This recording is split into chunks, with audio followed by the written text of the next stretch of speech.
Hello everyone and welcome back to like the I haven't a fucking clue, like somewhere in the Costa. I haven't done the episode in months because I done the last episode and I just remember talking about TikTok and I was like, there's actually nothing really to speak about in my life. So there wasn't and there hasn't been, so I'm just kind of finishing uni. Now I finished my dissertation today, done it today. Really proud of it. It's fantastic. It's about the media coverage of the troubles in politics in Northern Ireland, and for months I put time into research and reading books on the troubles, and interviewing high figures that reported and worked during the troubles, like Ian Paisley. His interview will be out like next week. I just wanted to get this work done first. I think I'll publish the dissertation as well. I'll let you read it. It was 5,500 words. I had to cut a lot out of it, so if I publish it, I think I'm gonna edit it. Or not edit it, I'm gonna write a lot more. I could have wrote about 8,000, 9,000. But anyway. So in the last year, we've really had quite a lot of movement. I'm almost at 50k followers, which is nice. Doesn't mean really anything at the end of the day, but it does to me that you would come and follow me and stuff. But I don't know. I try not to congratulate myself or do anything like, oh, you have this or you have that. Constantly trying to deal with the battle of not let it get to your head, and thus far it hasn't. I don't think. So yeah, finishing up in Liverpool. I've had a great last few months in Liverpool. Gone out all the time, enjoying myself, met people, met friends, and which I didn't in the first 2 years, as you know, in the first podcast ever done. Just for 2 years, and that was in the second year, yeah. So for 2 years, didn't really go out, didn't socialise that much, and now I do that all the time, and I see what I missed. But at the same time, I still haven't got like the social skill to be able to go up to someone and go, hello, my name is such and such. I still need people to come up to me, and the TikTok has allowed that to happen. So on night out, people will just come up and be like, oh, I like your videos, or I know you, or they'll just be like, TikTok. Like people come up to me and they're always like that, and they'll be like, TikTok. TikTok man. As if I'm like Batman, so I'm just like, you're from TikTok. I'm like, I don't live there, but I make videos, and they're like, you are on TikTok. I'm like, yeah, I know. So there's just sometimes you just get them interactions where people are just like unintelligent and don't have social skills, like where people just come up to me and talk to me, which I get that all the time. I do not misconstrue that as people and me being annoyed at people coming up to me, because I am not. Trust me, I am not annoyed at people coming up to me. People always like people will come up to me and be like, I know you don't like people come up to me, can I get a photo? I was like, I encourage getting photos always. I don't know where this misconception has come that I don't like people coming up to me, when I literally love it. I appreciate it so much. I have a few questions here just from the Snapchatters. And we'll get into it, and I'll get into some other things too. So I'll start with one here. What was Paddy the Body really like? Paddy Pimblett. Paddy's great. The best thing that I notice about Paddy is that he cares for next gen so much, and all the teammates, and he tries to put them on. He really helps them. He's there at all the fights. He's there coaching them. He's there after. He's there helping them always. He just really wants the best for the next gen MMA. And I think that's something that's really noticeable about him. The first time I met him, we didn't get off. Well, I met him before, and then before I interviewed him, it was a bit of an awkward start, but then we were dead on after it. We got on really well. Seen him a few times since, but I don't go up to him and be like, well, because I'm just kind of awkward that way. Okay, but with Adam Collins and the other fighter, Adam Collins, Shamrock, Nathan Fletcher, I'm friends with them, and I would talk to them a lot more, because like genuinely just end up talking to them a lot more. And so I really appreciate my time with all the next gen lads, I wouldn't have got this degree without them, with the time that they give me and the interviews they give me, and just done my best to try and represent Liverpool MMA and Next Gen MMA the best I could. Reported on them constantly. Anytime I wrote for Liverpool Echo, I was constantly trying to give Next Gen any rub that I could. And I will continue to do so. Like, they probably feel like, oh, don't worry about it, but it's does mean a lot when I came over here. Hadn't really a ground to stand on, didn't know anything in Liverpool, didn't know anyone, and just was like, right, I'm just gonna interview these pro fighters and hone my craft around these lads, and that's really what I've done. It's a great thing, and I appreciate Paddy for giving me the interview and giving me time. And when I was at Cage Warriors, I'm doing a documentary for Adam Cullen. That'll be out in about a month. Yeah, about a month. Did an interview for Adam Cullen, and he was there at Cage Warriors 2 weeks ago, so I was in there backstage the whole night, and he was there, and Paddy was there. I was talking to him, talking about him on and off the whole night, and he was just supporting the lads. I didn't like, I'm not sitting here like, I literally were like this, like, but I don't even think I've told him my name. I talked to him loads, like, but I've talked to him like plenty of times. But I just have a bad, I'm bad at social skills. I can't go up to people and go, my name's Costa or my name's Dara. I just don't do it, like, because people meet me from TikTok and I don't know their names, but I don't want to be ignorant. Say, oh, I don't know your name. But if I talk to someone for long enough, I go like, oh, what's your name? So I don't know. Maybe he probably does. I probably did tell him. Like, but we just talk away. That's just me going too deep into that one. So yeah, but he's a really nice lad. Just does everything for that gym, as they all should, and I try and do as much as I can for it too. There'll be a fella, Ben Kelly, fighting from Next Gen. My first ever interview. He was fighting in the RDS for Cage Warriors in a couple of weeks, so we'll be going to that, and I hope you all go too. I'll post a link on my story to buy tickets to it, and I'll be going, and you can come meet me there. So yeah. And on to the next one, how did I start TikTok, and then sort of lumps in the same. Why did you start? Well, how would you go about beginning content creating? As I've always wanted to do it for ages, but I just feel people will judge me.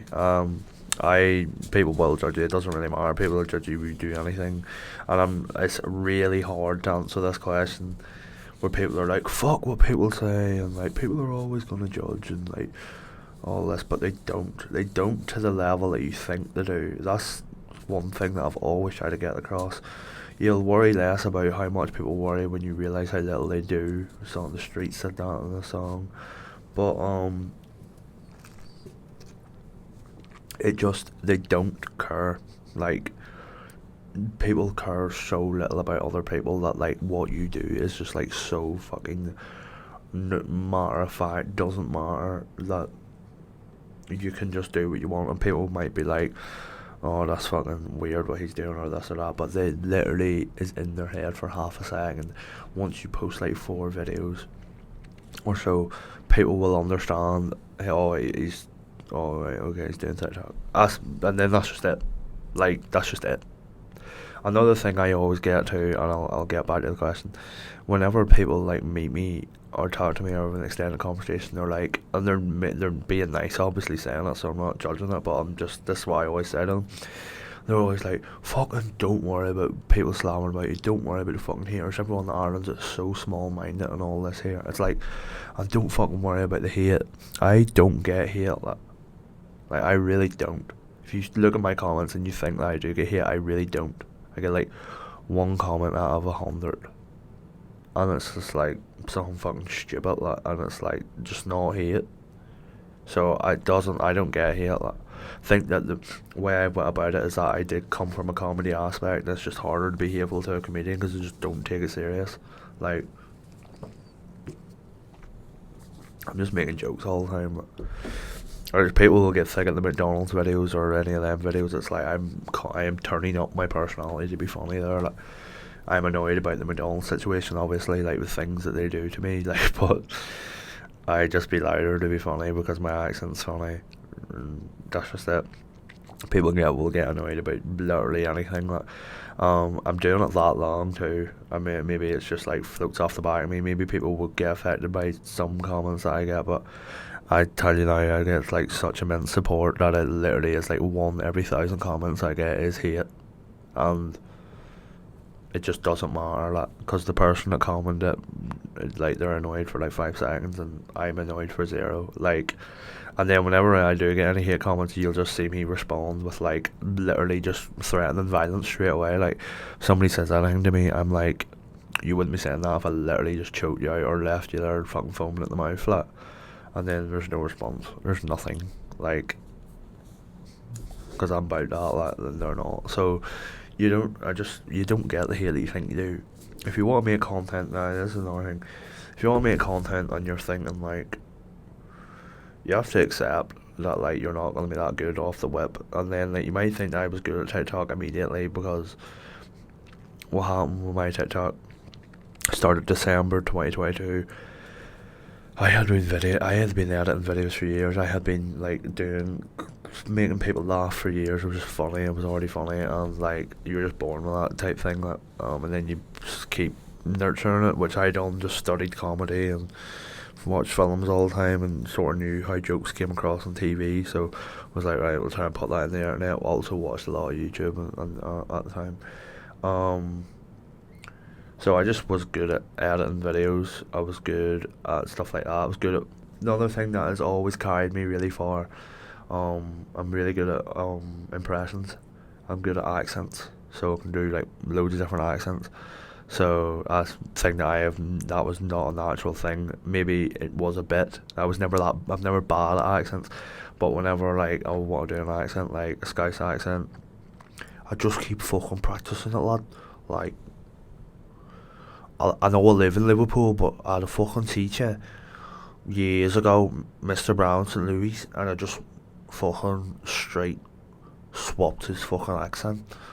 And then there was one weekend I went to the door, and we was out at a teenage disco, and I just fucking did Scouse accent for the whole fucking 2 days.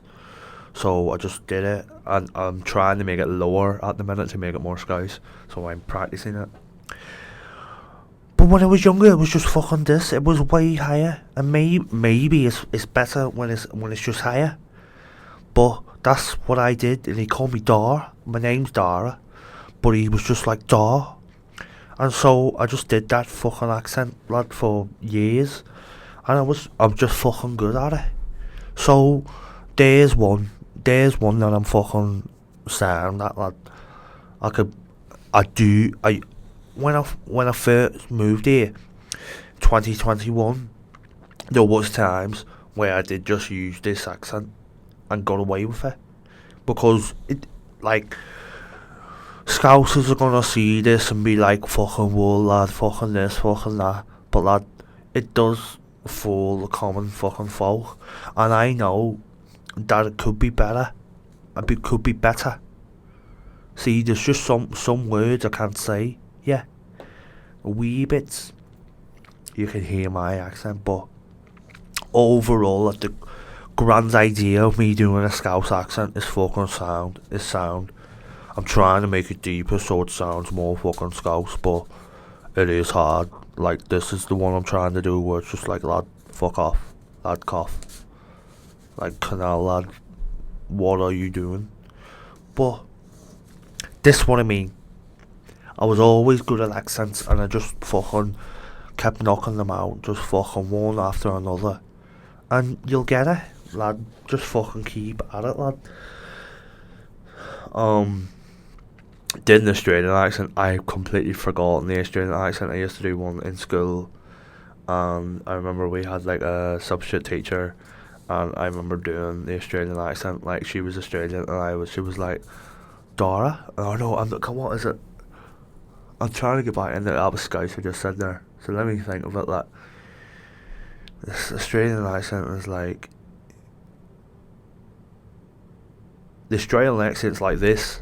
So maybe I do still have it, but it's hard to click into. Try not to say things that are like overtly offensive. Like, or shrimp in the barbie, like shit like that. It's not funny. So maybe it's Australian, maybe it's a bit Kiwi, maybe it's a bit Ireland's.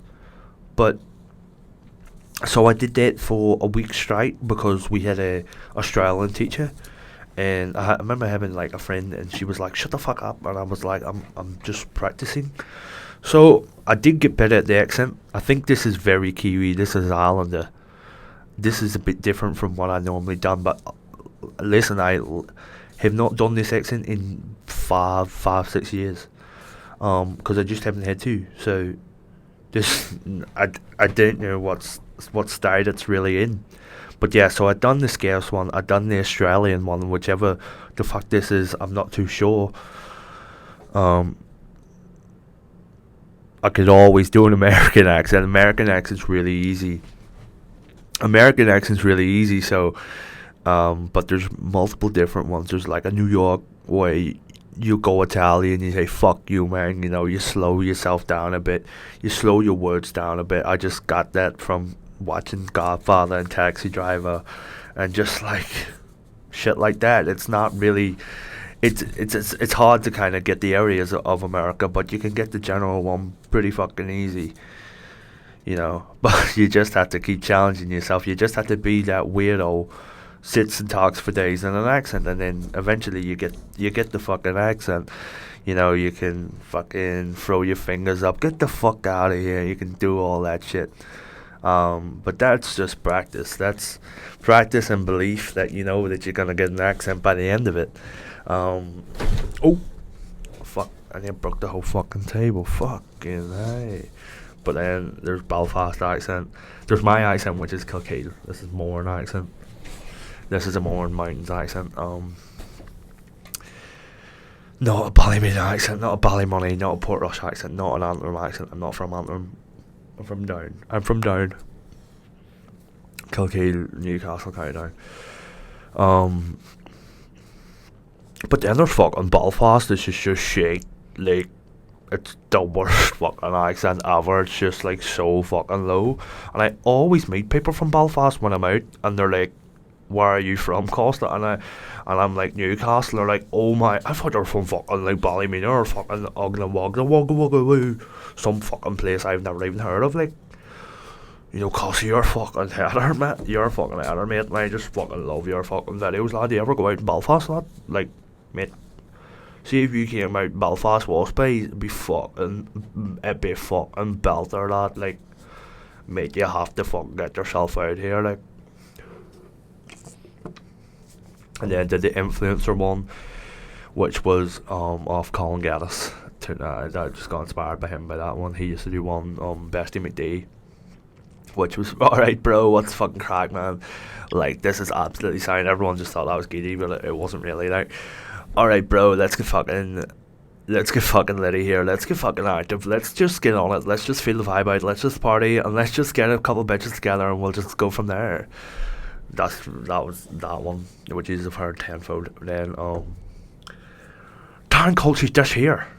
So where town culture town culture and GEA have two separate different accents. I do, but I can't because I don't do the GEA one as much. I always lose it. The town culture is really loud. What the fuck are you on about? It's my dad essentially that. Yeah, so town culture's like, holy fuck, that is some yoke there. That is some fucking yoke there. So it's just making myself deeper and raspier. Because I already have a culture accent, so it doesn't really, like, I can just speak normally, essentially. Holy fuck, and you work away at that, and that's that dead on. Yeah, and everything with a question, and you're like in admiration of everything that they do. So you're like, because that's the way town cultures go on. And you be working away. By fuck, that's some fucking dot. It's powerful what you do there. Fuck, you're a good worker. Stuff like that. You sound high pitched. So you just sound more active. You sound happier. GA manager's different. GA manager is never happy. Like, so GA manager never lifts at the end. He's stern. You're gonna get that fucking ball and you're gonna stick that over the fucking bar. Like GA manager's always like angry and speaking through his teeth because he's annoyed. look, boys, you're gonna fucking get out in that fucking team, and then you're gonna fucking do this, and then you'll do that. You think this is fucking under 12s, boys? This is fucking under 14, sitting there fucking eating a packet of fucking sweets. Who the fuck do you think you are? The fuck out. I ain't coming up here every fucking Sunday. There's only fucking 5 of you showing up here. It's a fucking joke. By fuck. Stuff like that. It is very similar to Thai culture, that accent, if you can even tell the difference in it. Just the incantations of how I speak is different with it. Other accents, rather than any other ones. The female accent is just... It could be female. I don't even know if the female character is female or gay man. I don't even know. But it's this here. It's just like, let your tongue touch the tip of your teeth before you say the words. So you completely switch. You're like, oh my god, that is absolutely gorgeous. So you lift the notes in your mouth every time you speak. You go, eh. So it's funny. It sounds like you're like unconfident all the time. Oh Jesus, that is absolutely desperate. When you're trying to perfect that, say Jesus, because you're, oh Jesus. You know what I mean? It's a bit of a lisp. But you don't really, oh Jesus, Mary and Joseph, that is desperate. That is lovely. That dinner, look at that. Oh, isn't he gorgeous? Aren't they two gorgeous together? She's putting a bit of weight, but we're not saying anything about that, will we? Just things like that. Why are you acting like this? Why am I fucking ugly? Like, are you, like, is there something fucking wrong with me? Like, stuff like that. I used to do a different female one, which was like, let the air out of the back of your nose so that it fills your mouth a wee bit. So you're like, no, you're like, why are you getting on like this? Like, why, like, no, I used to do it at the start of me and Ben once, where it's like, can we like Netflix and chill or whatever? Like, it doesn't really matter. Ben, like, I can do this and do that. Like, Ben, why aren't you asking me out to be your girlfriend? So there's wee slight tinges. I can't speak in that one fully though. Used to be able to do a London one. I've done this for about 10 minutes now, so I can't even remember the London one. It was back when I was watching Top Boy about 5 years ago. What other accents is there? I can do loads. But yeah, that's just what you do. I rapped in an American accent also, so I made music in an American accent for years, and whenever I will rap again, I do not care that you sit and say about me rapping in an accent, because I'm not rapping in this fucking voice. Are you for real? So yeah, I know that's a long one to answer. How do you get into content? Be good at it, like, be funny or be original. You don't have to be funny, obviously. Be original. All them things were practice that I was able to do there. Every character I do is distinguishable by a different voice. I do a different voice every time, and different body movements and stuff. Gay woman, or whatever it is, I don't even know what it is just a wee frail woman. So you're like small, tan culture is big and like wide, and really, I stick my stomach out to make myself look really fat. Stand really wide like tanks do. GA managers just hulking. Doesn't that much physical comedy with it, because you can be any size to be a GA manager. You can also be any size to be a farmer, but not really. They all end up big fat size. Yeah. If you want to do comedy like me, sit and watch films for years, sit and find out what comedians you like, sit and study them, sit and fucking find out all different types of comedy, and then just be able to write characters based around people in your own life, like experiences of your own. So obviously I play GAA. Like, I don't do any characters of things that, like, I remember people used to ask me to do a character over Smick and like, or drug addict, and I was like, well, I don't drink and I've never done drugs, so couldn't do that. Like, it wouldn't be authentic. So I can do time culture because it's like my dad's a farmer and he just like is the closest to time culture as you're gonna get. I just turn it up and put the time culture in like ridiculous situations, and then create my own offshoot off it, obviously. GA managers, just from managers that managed me when I played football, like, until you just bounce off that and you create your own, you evolve and you grow ideas off of that. The female one is just, I have had a long litany of talking to women my entire life, so I know every Tom, Dick and Harry fucking excuse that they ever have, or everything they ever say, because they're so predictable.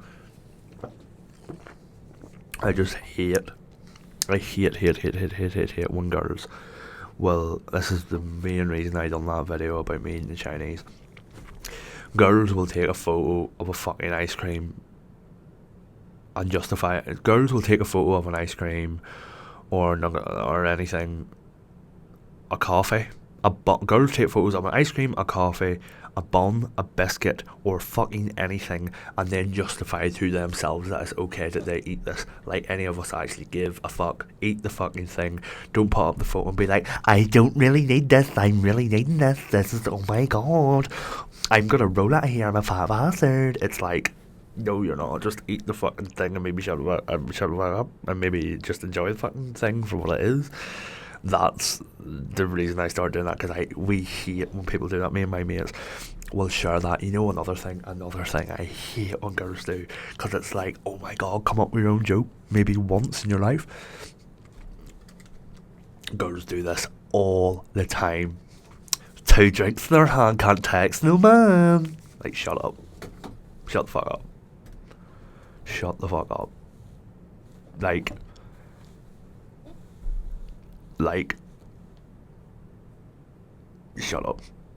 Also, that's me being hard, but it's just funny. I think it's funny when girls do that, and it's like they know they're being funny, but it's just like, you're so predictable, you're so atypical, like, and I love girls, so you know what I mean. It's my fault too. Another thing with girls, like, someone will literally fall over, or a girl, like, you know, I hate, oh my god, it's maybe because, like, this is I'm going hard here, like, me and my friends do ridiculous stuff that, like, cannot be put on film, and, like, cannot be, like, shown, like, butt naked stuff in turn. Well, just made me sound gay. We're not gay. Like, banting shit, and us going in and ripping the trousers off him, and then leaving the door open, and then throwing a big hang of toilet roll at him. We couldn't put that footage out.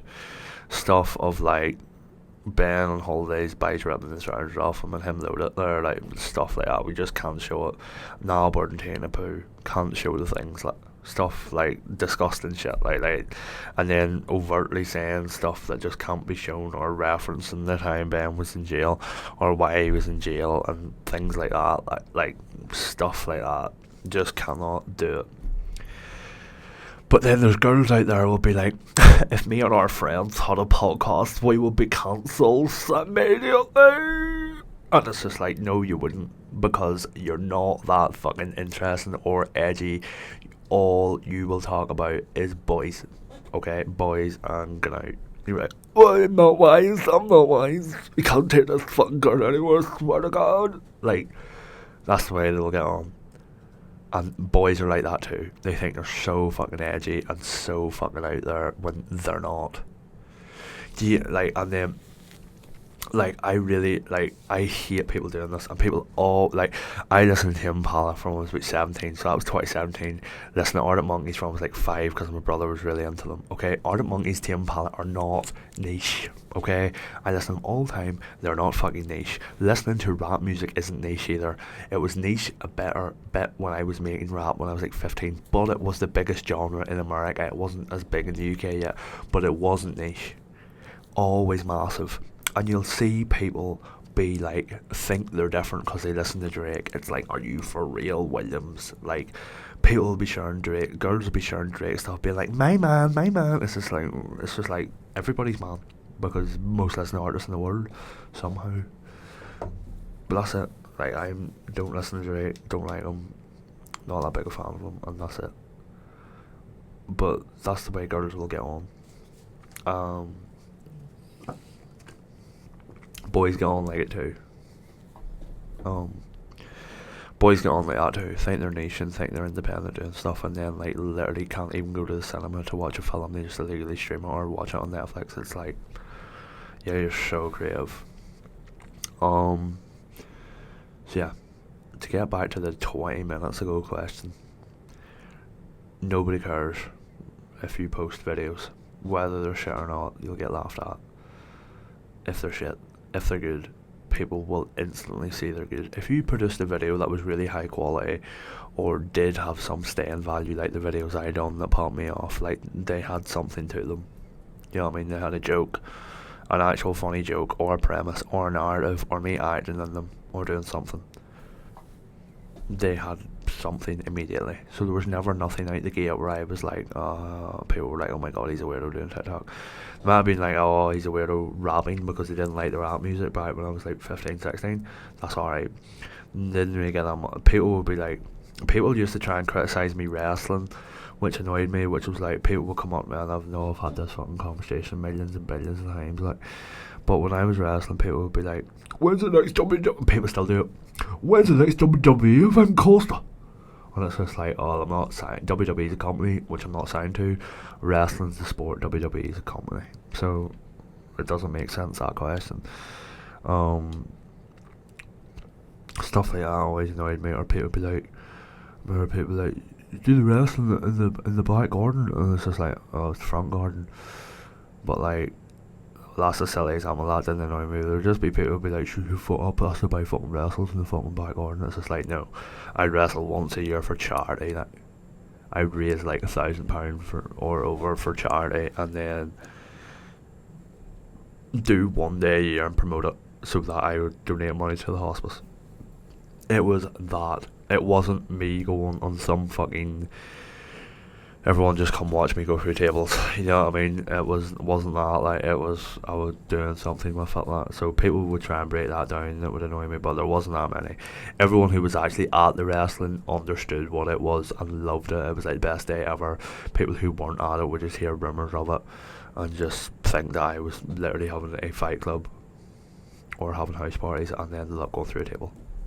You cannot control people's opinions or conversations about you, therefore it doesn't matter. The amount of myths and stupid shit I hear about myself is ridiculous, and I don't really care for any of it. Like, I don't entertain any of it. If a story has no legs, it will not run. You understand? In terms of, like, if I hear something about myself that's literally just fake, I just don't address it, because it's like, well, it doesn't go anywhere, because it doesn't. The amount of stuff I've heard about myself that is just like not true. I don't address it, and then it just goes away because it didn't have any legs in the first place. So yeah, if you want to create videos, fucking just make them. Just fucking make them. Make sure they're good. Make sure you're doing it for a reason. Don't go out there just to try and have clout. Like, I did do enjoy, like, I went out there to try and pop off, but I was giving a service of it. Like, I don't realise that whenever I was first making the videos. Like, I made the videos to pop off, but I was doing them, I was being comedic in every one of them and doing a joke in every one of the videos. Therefore, you were providing a service. So I'm providing a service in the videos as best as I can. So just make sure you're doing videos, provide a service. If you're worried about people hating on you, do something so well that you can't be hated on. And that's literally it. That's what happened with TikTok. I don't get hated on because stuff's good. And has staying power and has a fan base that enjoy the things, and I owe my entire being to them. I do everything for them, and that's why you see me here today. So just fucking do the fucking shit. Don't worry about people. I'm not gonna sit here and say, oh fuck them and people don't matter. Small town mentality. I hate that small town mentality excuse. Like, you aren't gonna get support. You aren't in America because there just is a less, like, this is the way I always broke it down. Even when I was rapping, there is a less population in Northern Ireland. There's only 1.8 million people, right? I get over 1 million views a month, right? So every month I'll get minimum 1 million views. Sometimes you get 2 million, sometimes you get 1.5, but I'll always have over 1 million views, right? So that's half the population seeing me. Most of my videos are Ireland or UK, you're seeing them, right? So 6 million people altogether in Ireland and Northern Ireland. So that's over 1 in 6 people, say, let's just say 1 in 5, just for argument's sake. 1 in 5 people seeing my videos every week, okay?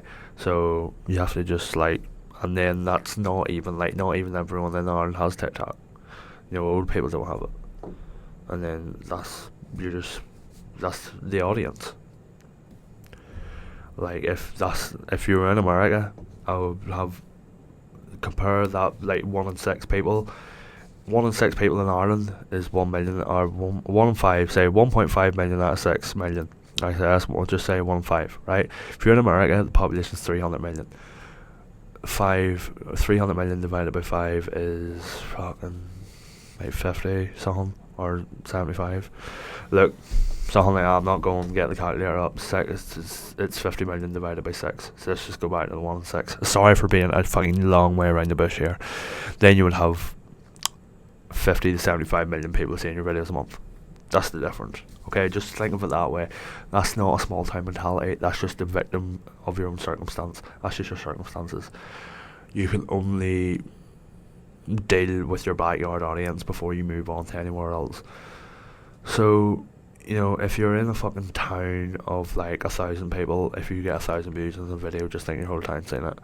If you have 100 followers and you get 200 views, that's success. You beat your followers.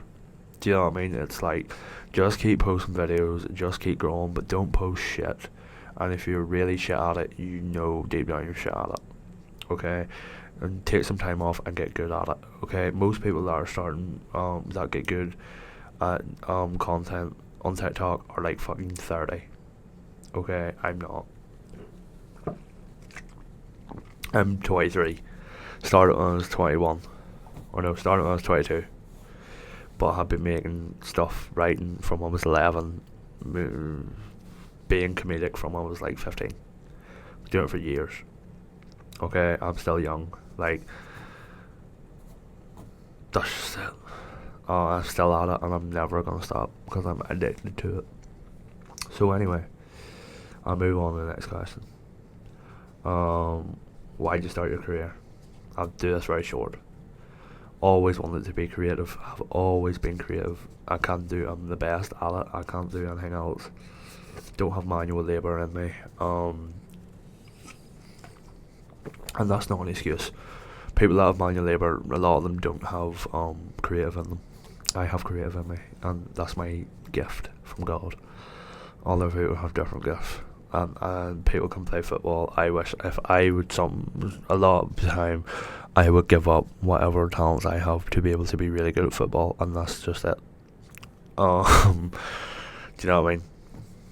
Like, that's just it. And I always had so much respect for guys that are really good at football. Like, a lot of people would be like, fucking godheads, fucking stupid cunts. I'm like, I'm not. They put their time into it if they're good at it. Like, just talking there about Charlie Smith, hopefully going to the NFL very soon, was at the NFL Combine and he's in the international player program, and I was best mates with him at school. I literally ran the narrative on my Snapchat and in school. You'll remember that me and him were gay lovers. Like, we were engaged on Facebook. Like, that's how like silly that shit was.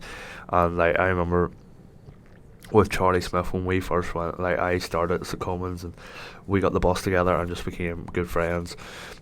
And he just started hitting 50s for Mayo Bridge, and I was just like, it's just amazing. It's so funny that I used to, like, I say it in the fucking GA manager videos. The joke started with Charlie that it was like, I heard you hit 50s over them mountains, or you could score. You're saying you could score kickouts. I once saw you hit a point off Donard and I went over the bar. Points that you could hit the ball whole way across Ireland, like stuff like that there. And I was pure, like, we all knew he was good at them, like that's the thing. We knew that he was good at hitting kickouts and hitting free kicks and stuff, but I just made a meme out of it. But like, I was encouraging him. Maybe he didn't think I was, but I was encouraging him, and I was just like, I can't always share these videos. I remember there used to be videos of him hitting points on like Facebook and all, and I'd be like, any time he could have done, he could have hit a point from 21 yards, and I'd be like, that is the best point I've ever seen in my life. Like, I do it with Albert and all too, like they do anything, and I'm like, that is the best bounce I've ever seen in my life. Just stupid shit like that. So I done that with Charlie, and then Charlie kept working at it, and he got on the down team, and then he was goalkeeper. He played outfield for Melbridge, and then by the time he got the down minors, he was keeper, just because he was so good at the kickouts, and he could literally hit the ball over mountains. Like, that's what I mean. It might start as a joke, but now it's for reals. He can hit a ball over a mountain, and really, really praying that he gets to the NFL. And if not, he has done, he's always going to be able to say in his life that he went to the NFL Combine. It's just an incredible thing. and he's a real credit to himself. And he was obsessed with the NFL. Like this is what I mean. I was into it when I was younger, but he was really into it. This is why I'm really happy for him, because he loved the NFL. Like he loved the Green Bay Packers, and he would always, like, they would come into the bus and he'd be talking about it. And I had a load of Green Bay Packers gear, and he always wanted it. And I should have given him a jersey, because he gave me loads of coursework one time. Should have given him an Aaron Rodgers jersey. But yeah. So he really deserves everything. He worked really hard for it, and he is a massive fan of the NFL, and he's only 22. You know what I mean? He's going to make it. If he doesn't make it this year, still have years to make it that. So really, really wish he's working out with the New Orleans Saints. And really just wishes he makes it. And if he makes it by the time this is out, we gonna fucking celebrate. He deserves it. So we'll move on. I started my career for entertainment too, because I wanted to be, want to be famous. Why do you do it? This is a weird one. Why do you do a fist when taking photos? So that, like, why do you do a fist? I really do that in all my photos. Like the fist one is like maybe 1 in 20. It's that all the time, dude. I've done this in photos from like 2016, 17, because wrestlers were doing that. Bullet Club was doing it in New Japan. Kenny Omega and all were doing that, who are AEW now. They did that. It originally started with like Triple H stuff. It's just a wrestling sign. It means too sweet. But I think it's cool looking, and it's just something to do with your hands and photos. So that's what I do. You'll often do it like that, do it like this. It's always that. Like it's this. You'll often see people in photos. It's a funny thing. Like whenever I get photos of people, that I'm like that in the photo, and then you just see them glance, and they're like, and it's just not the same. It's not this. It's not rock, but sure, it's fucking same. It's close enough looking, like.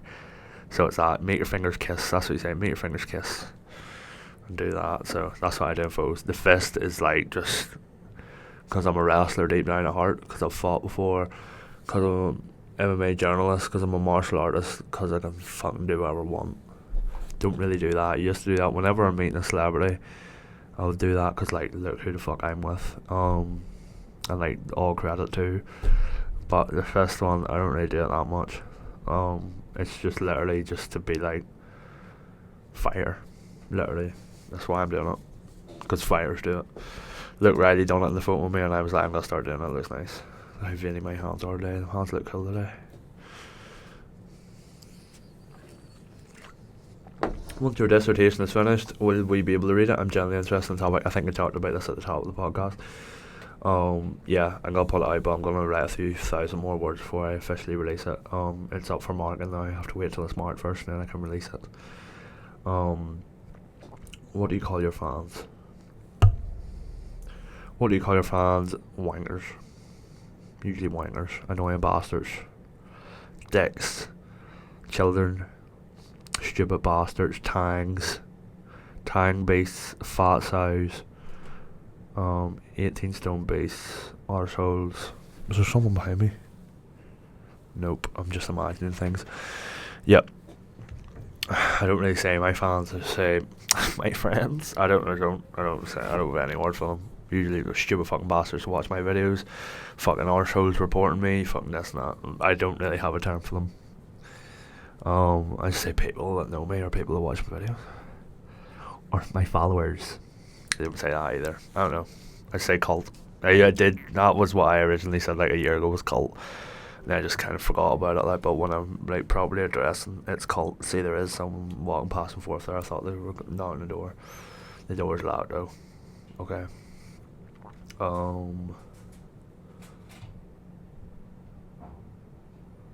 What was the next thing? What car were you thinking of getting instead of? I can hear them.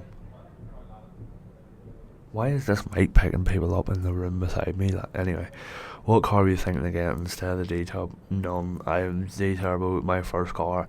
I drove my brother's one when I was 17, 2017, crashed it. And then fixed it. And then the wheel fell off whenever I was driving it home. So yeah, basically I crashed in the back of somebody when I was 17, or I was 18, in a green 3.0 D-Turbo, which I still have. It's the coolest one ever. I'm going to get it fixed for the summer.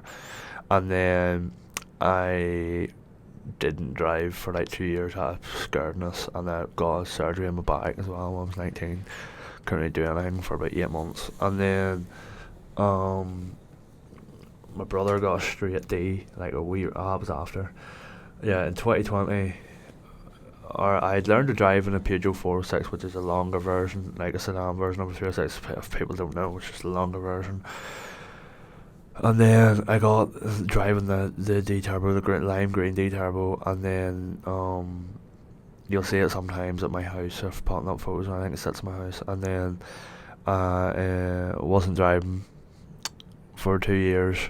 Then kind of got sick of it, and then I saw this blue D turbo in Derry, and me and my brother jumped on it straight away. It was £1,200. Jumped on it straight away. Me and my ma and him went to Derry, and we bought it the next day, and drove it home. And the car was so low that couldn't get it up the drive, so had to park it in my neighbour Marty's drive at Cormac's Granda. Had to park it in his drive, and that was my dream car. Like, D-Turbo was the only car. I'm not into cars. I like Evos. Maybe an Evo would be another one dream car. I really love Evos. My oldest brother used to have them, but like, there's no car that is like that realistically I could want that would be like, oh, that I don't have. I don't give a fuck about them. I've only ever drove Peugeots. My brother bought a straight D red D turbo in like 2021 or 2022. I drove it for about a year until my blue one was fixed. Then just drove the blue D turbo. Like, I don't care for any other cars. Like people will sit and talk. People, because I have this car that is agri spec. People, whatever the fuck that agri spec means, people will come up to me and show me cars, and I'd be like, I can appreciate. I'm about to be sick here. I can appreciate cars, but I don't really fucking care. Like my brother has a really nice Lexus S200, and he has it done up lethal. You know what I mean? And I do like it. And I just like Japanese cars and stuff, but yeah, so I like Honda Civics, older Honda Civics. I like Evos. I like don't even know. Like any cars that are, I'm not trying to say they fucking Bugatti or anything, like something fucking stupid. Like, I used to like twin cams a whole lot more. I don't care for them too much anymore. I like Honda Integras. My oldest brother had one. It's really whatever car my oldest brother had was just like really cool. He had he's a complete whiner, right? But he had two Evos. I love Evos. His Evos like would be a dream car that I could get to drive at like 30 mile an hour. So yeah, I like Evos. I like Honda Integras. I like Honda Civics. I kind of like Vauxhall Omegas just because they're called Omega, even though they're pronounced Omega. Vauxhall Omega is pronounced Omega, but the word is Omega. I don't care when people will see the wrestler Kenny Omega, and my oldest brother will be like, Kenny Omega. I'm like, no. So I kind of like them, but really don't care, because people will come up to me and show me a picture of their Golf, and I literally will go to them, cut of that life, and hate Volkswagens. Volkswagens are fucking everywhere. They are like AIDS. Okay, but everybody and their man has a Volkswagen. People will come up show me a Bora, don't fucking care. People will come up show me a Golf, don't fucking care. And people will show me their Golf, and I'm like, go away with your Volkswagens. And they'll be like, oh, it's a Mark 4. I'm like, I don't care what his name is, I don't fucking like it. They're fucking stupid Golfs. I can't tell the difference in them. All the exact same. Don't like Golfs. They're the most atypical lad fucking car ever, or a wee girl trying to think that they're fucking race respect. Don't like them. Okay, if there was any car, I would actually drive a Ford Fiesta over a Golf, and that's no joke, because I was going to buy a Ford Fiesta a few years ago. I would not drive Golf. Okay, if you're going to get your first car, get a fucking Peugeot 306, even though they're a fortune and you can't get insured on them anymore. But I don't know. I'm also not buying your first car, so just make your own decisions maybe. Right? This is the only I'm gonna answer this question because like it is actually a good question, although it might not be on the topic of the overall podcast. This is a good question because it's about MMA. Opinions on Sean O'Malley, his rise and where he is now. How far do you personally think he'll go? To Pereira for double champ if he gets past Merab. Right, we'll get.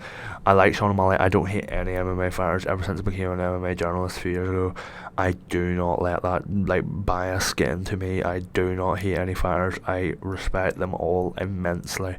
I do not get caught up in the publicity of things. I do not sit and be like, oh, he's a wanker because he said this, I don't like him because he said that. I purely look at them based on their fighter skill, and I admire every one of them. It doesn't matter what level of pro fighter you are, I think you're like a fucking soldier, you're a hero, you can do anything. The amount of hard work you have to put in to be a pro fighter is unbelievable, and then you have to do a fighter camp every few months. It's fucking ridiculous the shit they have to do. They are the strongest people on earth, like, and so are wrestlers.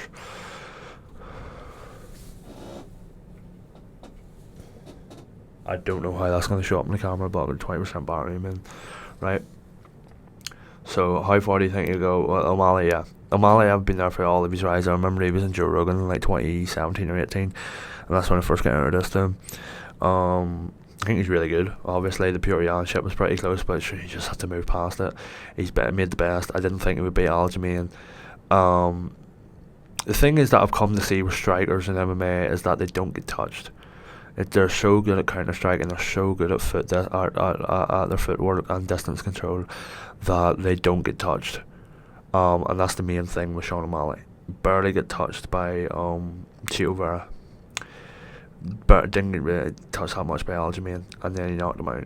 You know, it's like he is really good, and when you can beat Marlon Vera, I know Marlon Vera doesn't really show up to the top 5 that much, but he is a really hard fighter to beat, and he just dismantled him. Aljamain was class, and he knocked him out. Merab is very good, but Merab I think he has more in his game to go against O'Malley, but it's just about how O'Malley controls the distance. That's what I mean with this takedown stuff. O'Malley can like step away, control the distance, and when someone's coming in to shoot, he'll just hit them, and it might knock them out. That's what he done with Aljamain, and he does it with a lot of people. He's really good at planting his feet, he's really good at finding hooks, and he's really good at finding holds. So that's the thing with O'Malley, is that yeah, he has this whole personality, but I just don't read into that stuff. I don't even look at that stuff. I don't even care. So I don't even know half the stuff he does, because I just don't care. It doesn't set my head for anything more than 5 seconds. Do you know what I mean? I think he can go really far. He's beat two opponents. Topuria for double champ if he gets past Merab. I'm just not sure. Topuria's really good, but he just came out of nowhere, I think, and he's really famous. Like, Volkanovski got badly down. I thought they would beat. I haven't seen him fight that much, and I watch UFC all the time. I missed the Topuria wave, and that's just me being for reals. I was lazy with it. Like, first heard of him whenever Paddy threw the ball at his head, so I can't really sit here and be his best mate and be Paddy's, like, because I choose Paddy over him, obviously. But like, I think that O'Malley's really big, and that's always, like, O'Malley's really big for bantamweight, so he could go up the featherweight handy enough and hold his own. So I just don't know how that fight goes. You know, it's hard comparing the fighting style of Volkanovski, who really grits his teeth and takes the strikes and goes. Volkanovski's lost his chin, so he can't do that as much anymore. But like, O'Malley just doesn't get touched. He barely gets hurt. You've never seen him really badly hurt. Yan's done the most damage on him, you know, but he doesn't get knocked down, he doesn't get knocked out, he just doesn't get touched. I think you go in there with any fighter and you'll do well. It's like Leon Edwards does the exact same. He's really good takedown defense though, but like, Leon Edwards doesn't get fucking touched. He just doesn't get touched. He get touched by Nate Diaz, and Nate Diaz near knocked him out, but that was once in the 25-minute fight. And O'Malley does the same. Adesanya done the same for a long time, didn't get touched. People call him boring, but that's just the way it is. I think that's so impressive in strikers when they don't get touched. So yeah, I think he can go far as fuck. I think anyone can beat anyone on any given night. I think he can beat Topuria if he won't get touched. I'm not that sure of Topuria's game. Like, I just have not seen enough of him. I've seen all of O'Malley though. But Topuria, I just feel like came out of nowhere in the last year or two. Anyway, we'll move on. That was a very good question. I appreciate you sending that in, whoever sent that in. Is it hard adjusting to getting recognised by people? That's why people come up to me. No. I adjusted it over a very long time. I'm not being cocky, like, but in Uri and Morn, I would have been known because I done the rest and I done music. I was just small time popular at home, and I was popular in school. So when I went out in Uri, I knew people my age knew me. I also knew them. Everybody just knows everyone. So in Newcastle, or when I was out on nights out, you would get people looking at you and be like, "There's Costa. And because my name's Costa, you can hear the st all the time. So you can hear, if someone was talking about you, would hear it, because you can hear st. Like, you could just hear it all the time. But it did get to me sometimes when I was younger. Like, all these people are fucking looking at me, and my head's fucking right. And why are they doing this? Like, why are people doing this? And they would take photos or videos of me and stuff. And I just don't care. It's just what comes with life.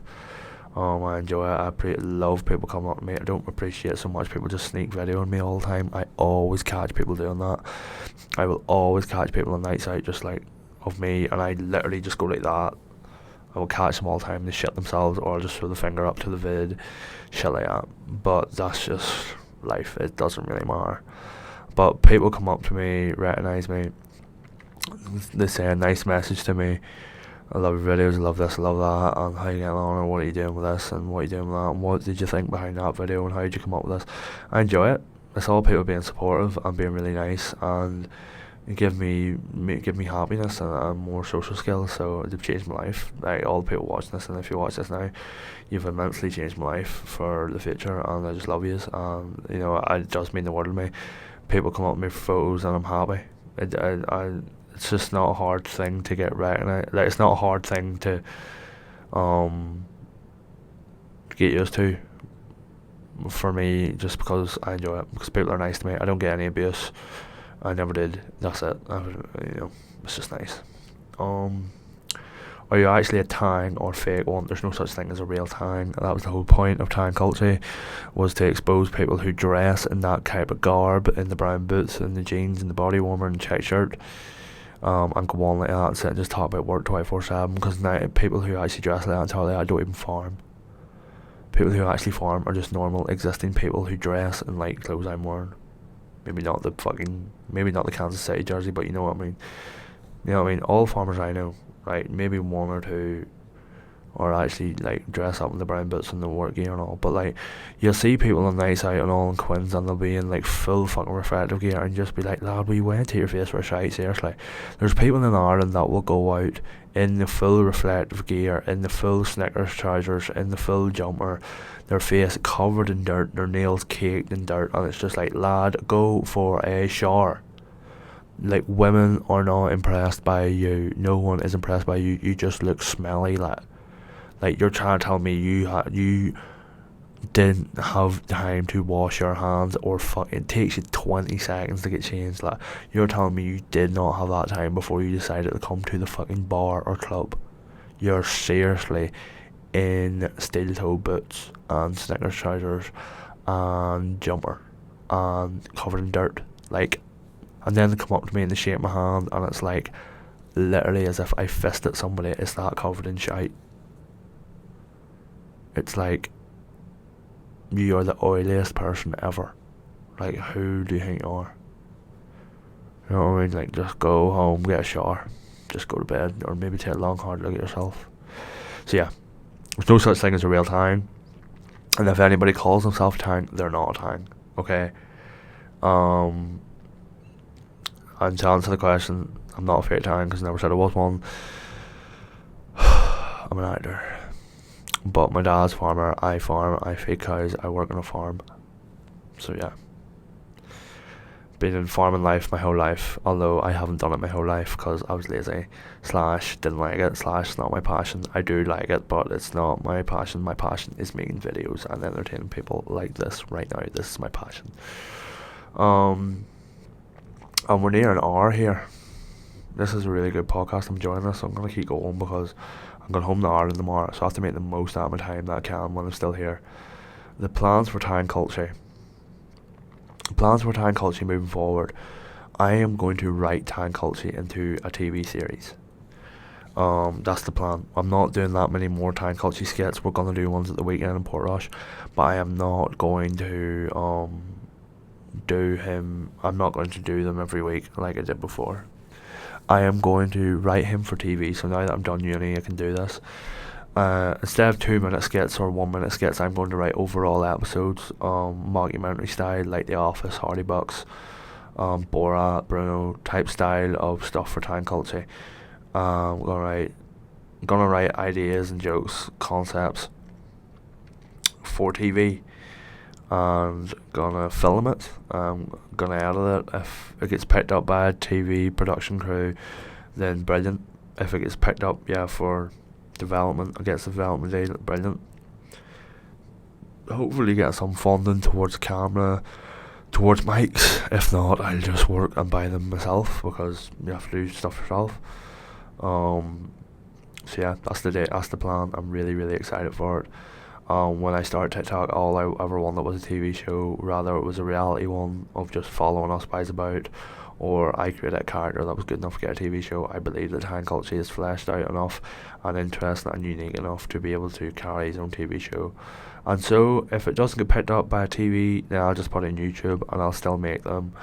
And yeah, that's the plan. I've told a few people about it. A lot of people want involved in it. There's a lot of potential in it. So it'll be half an hour long episodes. Just as of now, like aiming for half an hour episodes of time culture. Fucking, I'm not actually gonna say the plots because I haven't written them yet. But I'm reading books on writing. I'm studying writing. I've done writing my whole life anyway, but I've never wrote for TV or anything. I've wrote skits and I've wrote stories and I've wrote songs and I've wrote journalism, research papers and articles for journalism. So yeah, that's the next plan for Time Culture. It will be fleshed out. We'll go high production. We'll do high jokes. It'll be funny as ever. But it'll be like with TikTok. You can only make it They push my videos now that are over a minute, but before they didn't. It wasn't encouraged to make videos over a minute because people wouldn't watch them. Now it is. But you're still shooting for a phone. You're still shooting for an audience and a phone. I never wanted to do that. I felt TikTok always limited me creatively because they cut out a lot of my jokes, or they limit my videos because of jokes or things that I say. YouTube wouldn't do that. TV wouldn't do that. Hopefully they would limit me in terms of can't say certain things, but I would write around that. Which with TikTok, I will, like, when we do a skit, say we do a time culture skit, and it comes out at a minute 20 seconds. That was 8 minutes of filming. We cut out so much stuff, like, all the time. So it is going to help us be able to give a better product and a better experience to you if we do it a full-time culture TV show rather than skits, and we'll be able to just enjoy it more and just have more fun and hopefully get famous. I've put here some of the last year, but I've already been through it. I'm not going to talk about it. What have I done in uni? I do sports journalism in uni. It's journalism, same thing. I focus on MMA. I'm an MMA journalist. And for the last few months I've been studying the Troubles. And just done a research paper on it, so I'm a scholar of the Troubles now, which is a great thing to put on myself. I'm very, very proud of it. And you'll get reading that in a few weeks, maybe months. Just to finish this off, when I get home now, we're going into the summer months. I'm actually not gonna get into it. I'll do it on a TikTok video. I'm not getting into it. I spoke for an hour, and I really enjoyed this podcast. If this is the last one I do in this room, thanks everyone for watching these. I know these, I don't really push or promote these. So anyone that watches these, I really, really do appreciate you. I don't push or promote my YouTube channel really that much. I'm probably going to post some clips from this podcast because I think I've really enjoyed it. And I've said some good things. This is one of my favourite podcasts I've ever done. I really enjoyed my first one, but that was the most depressing thing ever. And when a lot of people come up to me about that podcast and they just admire what I did and stuff in it, it was my life story. And my life, there was plenty of depressive moments in it, but I'm not sad anymore. I have a new outlook in life, and you've given me that, and I just have to keep that up, not let myself get too big headed, not let anything happen, and keep pushing the videos and keep doing what I do and keep entertaining an audience because I love yous and you did everything for me. If you've noticed in them old podcasts, every single girl I've ever shouted out in them, like, this is funny. You go to any podcast I've ever done, whether it was with me or Stephen Perriag or something, I always talk about women in them because women are the rulers of my fucking life, okay? I always ended up shouting out a woman or something, my literal love of my life of the week. In these videos, I always shouted them out for some fucking reason, and literally have fell out with every one of them. So I will not be shouting out women on these podcasts unless we are fucking married or you are actually involved in the story. if you are a woman in my life, you will remain anonymous in these fucking podcasts. I'm not shouting you out anymore because it just ends up me falling out with, because I fall out with all girls because I'm a fucking psycho. Okay, so really enjoyed this. Okay, had a lot of fun. If you listened this far, I love you. And I love you anyway, because we've had a really, really good year. I'm almost at 50k followers. But it doesn't matter because I have 47 and a half, and I've had a very good fucking time with you. So I'll see you all later. Love always. Goodbye and good luck. Love.